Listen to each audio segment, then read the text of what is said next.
Hello नमस्कार दोस्तों, कैसे हैं आप सभी। एक बार फिर से आप सभी का स्वागत है आपके अपने यूट्यूब चैनल प्रॉफिट स्टडी में। तो आज के इस वीडियो में देखने वाले हैं कि रेलवे अप्रेंटिसशिप का जो प्रोसेस है, ठीक है, उसमें एक बार फिर से बड़ा बदलाव किया गया है। उसके रिगार्डिंग तो हमने आपको पहले इंफॉर्मेशन दिया था और उसी बदलाव के बाद यहाँ पे बात करें तो लगभग आपका 3,86,400 से भी ज्यादा रेलवे अप्रेंटिस छात्रों का यहाँ पे लिस्ट जारी हुआ है। ये लिस्ट आपका किस विषय में हम आपको वीडियो के आगे देखेंगे। और ऐसा जो पूरा हुआ वो आपका रीजन जाता है कि जो आपका नियम में बदलाव हुआ था, हालांकि सरकार पुराने पिछले नियम पे ही अब चलने लगी है। इसके रिगार्डिंग ऑफिशियल नोटिफिकेशन भी आ गया है रेलवे की तरफ से, सभी डिवीजन की तरफ से आ रहा, आपका डीजीटी एमएसडी की तरफ से भी आ रहा, और यहां तक कि अप्रेंटिसशिप पोर्टल में भी इसके रिगार्डिंग लगातार अपडेट दिया जा रहा है। ठीक है, तो बात वहीं पे आके रुक जाती है कि जब सरकार को पुराना नियम पर ही चलना था तो नया नियम लागू करके यहाँ पे 3 से 4 महीने में जो यहाँ पे छात्रों का लॉस हुआ है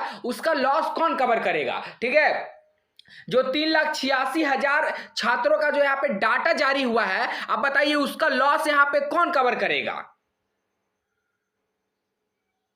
तो इससे रिलेटेड आपका पूरा लाखों छात्रों का जो यहाँ पे एक लिस्ट है वो जारी हो गया है। और सभी रेलवे अप्रेंटिस छात्र अपना नाम उसमें जरूर से जरूर चेक कर लीजिएगा। ठीक है, क्योंकि वो आपका मेहनत और हक के रिगार्डिंग वहां पे लिस्ट जारी किया गया, तो इसे बिल्कुल भी शेयर करना मत भूलिएगा। क्योंकि एक एक दिन वहां पे आप सभी जाके 8-8 10-10 घंटा काम किए हैं, तब जाके आपका जो नाम है वो इस लिस्ट में इंक्लूड किया गया है। ठीक है, और इस लिस्ट में ऐसे छात्रों का नाम इंक्लूड किया गया है जिसे अभी तक बेनिफिट नहीं मिल पाया है। ध्यान से सुनिए, बेनिफिट नहीं मिल पाया है तो पूरा जो 3,86,428 छात्रों का जो डेटा हम वीडियो में देखेंगे। और सभी कैंडिडेट से रिक्वेस्ट है कि इस वीडियो को 3,86,000 कैंडिडेट तक पहुंचाने का जिम्मा आपका है। एक भी कैंडिडेट छूटना नहीं चाहिए, क्योंकि सबका हक का लड़ाई यहां पे है। इसीलिए सभी कैंडिडेट को वीडियो को ज्यादा से ज्यादा करके शेयर कर देना है। और आपको आगे बताएंगे कि कैसे स्टेप बाय स्टेप आपको अपना नाम मिलाना है और आपको यहाँ पे क्या क्या सुधार करना है, तो आपका भी नाम यहाँ पे आपको जो बेनिफिट मिलेगा वो आपको बेनिफिट के आप हकदार हो जाओगे। तो चलिए वीडियो की शुरुआत करते हैं। उससे पहले जो लोग भी चैनल पे फर्स्ट टाइम है, सब्सक्राइब नहीं किया, सब्सक्राइब करके बेल बटन ऑन कर दीजिएगा, ताकि railway related A to Z information आप सभी को मिलती रहे। डिस्क्रिप्शन में आपको टेलीग्राम ग्रुप, व्हाट्सएप ग्रुप का लिंक मिलेगा। हर इंपॉर्टेंट खबर आपको वहां पे।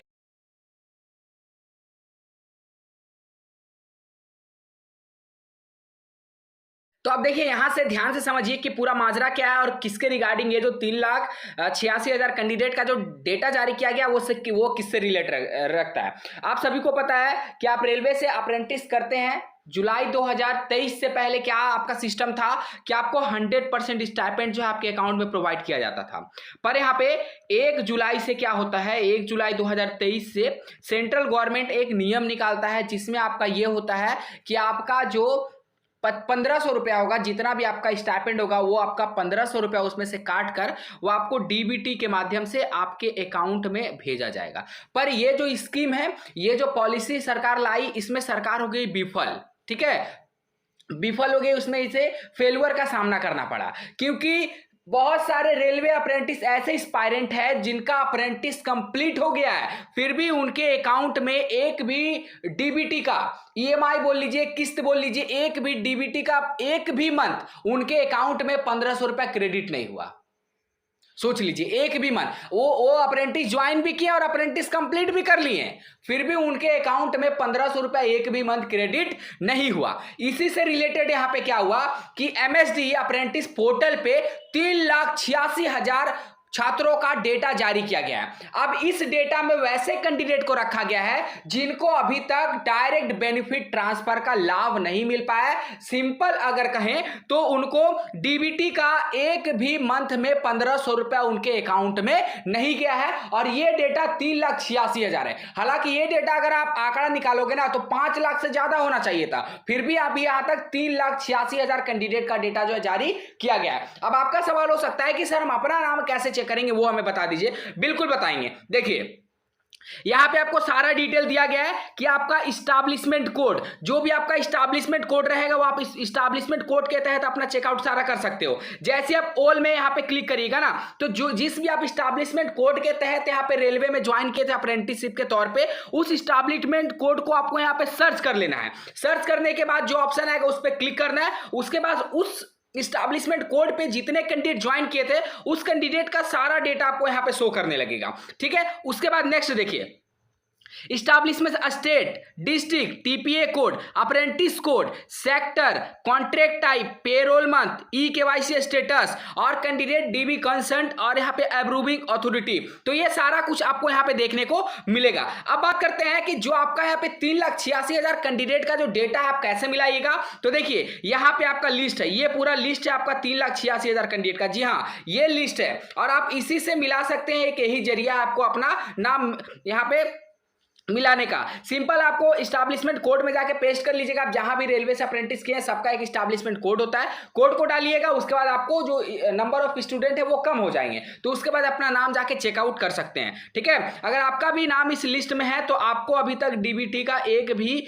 जो मंथली में मिलता है 1500 वो आपको अभी तक नहीं मिला होगा। और अगर आपका नाम इसमें नहीं होगा तो आपका डीबीटी के आप बेनिफिट हकदार हुए होंगे और आपके अकाउंट में एक ना एक बार जरूर यहाँ पे क्रेडिट 1500 रुपए किया गया होगा। इसमें क्या क्या आपको बेनिफिट दिया गया है तो देख लीजिए। अप्रेंटिसशिप कोड, स्टेट, ये सबको छोड़कर अप्रेंटिसशिप कोड आ गया, कॉन्ट्रैक्ट कोड आ गया और उसके बाद आपका अप्रूविंग अथॉरिटी और कॉन्ट्रैक्ट डेट। देखिए कब कब के कैंडिडेट आपको यहाँ पे देखने को मिलेंगे, देख लीजिए।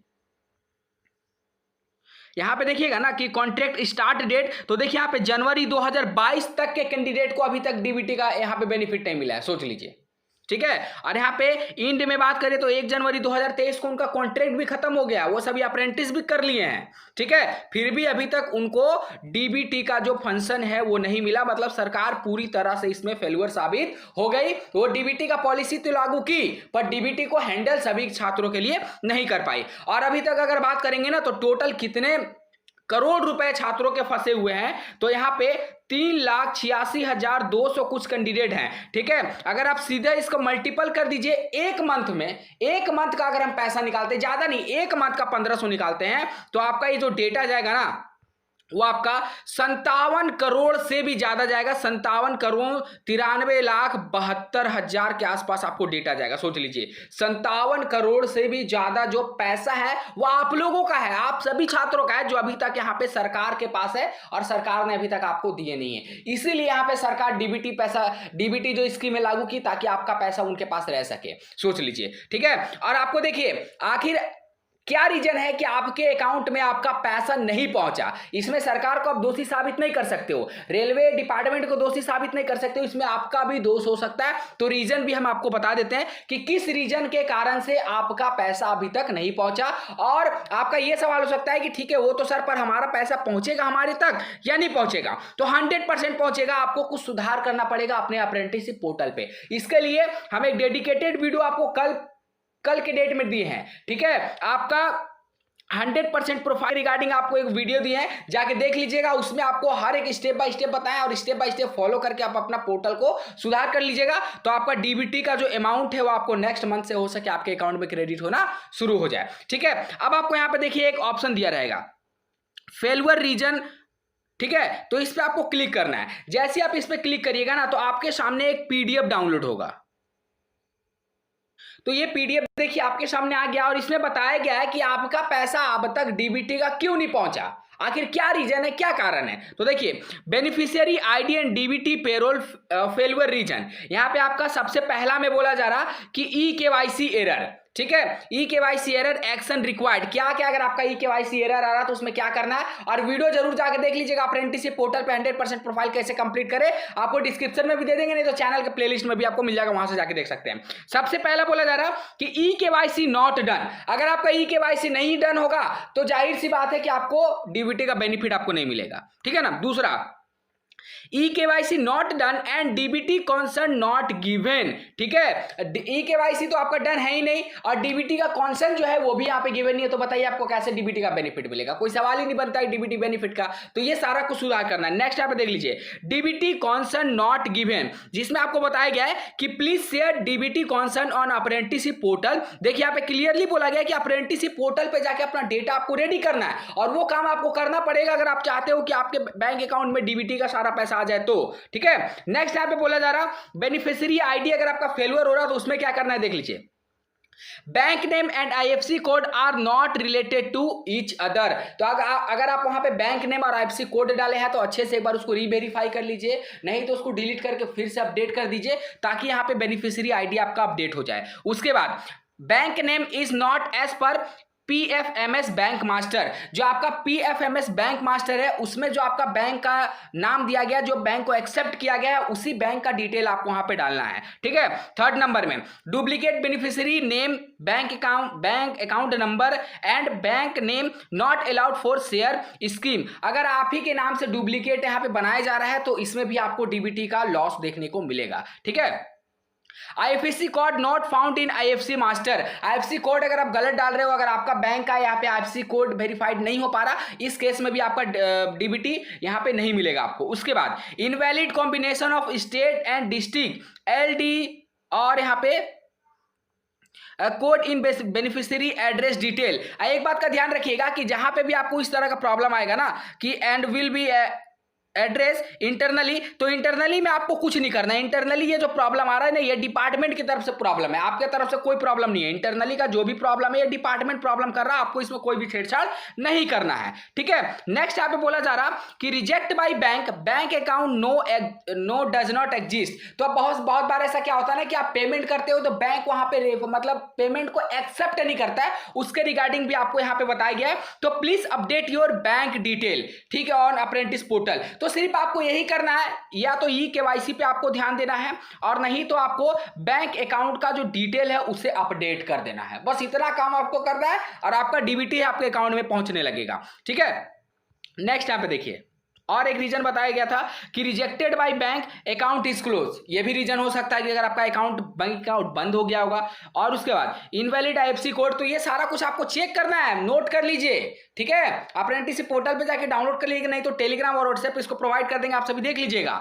Bank currently inactive and merger, तो ये सारा कुछ आपको ध्यान देना है। पेमेंट फेल्यूर रीजन क्या हो सकता है, तो beneficiary account number does not belong to beneficiary code and scheme. उसके बाद beneficiary does not belong to provided beneficiary type. उसके बाद इनकरेक्ट डिस्ट्रिक्ट कैंसन कोड, तो ये सारा कुछ आपको ध्यान रखना है। ठीक है, invalid bank post office branch, उसके बाद both Aadhaar and account are invalid, तो ये भी रीजन हो सकता है। Multiple transaction with same beneficiary, उसके बाद पेमेंट फ्रॉम टू डेट।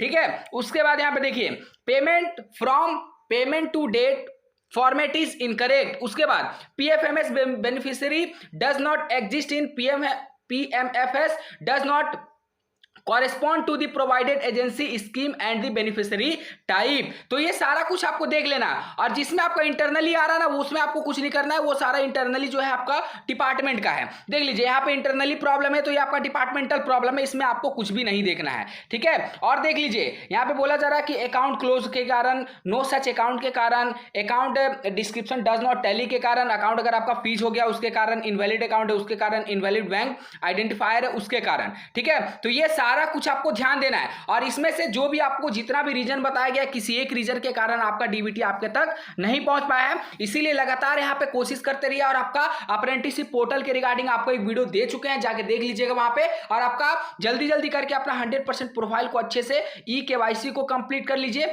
ठीक है, और नहीं तो अपना जो बैंक अकाउंट का जो डिटेल आप ऐड किए हैं उसको अच्छे से आप लोग फिक्स कर लीजिए। ठीक है ना, चलिए आज के लिए इतना ही। बाकी आपका पैसा पहुंचा आप तक या नहीं पहुंचा हमें कमेंट बॉक्स में कमेंट करके जरूर बताइएगा। फिर से मिलेंगे आपसे नई भर्ती नई जानकारी के साथ, तब तक के लिए जय हिंद जय भारत।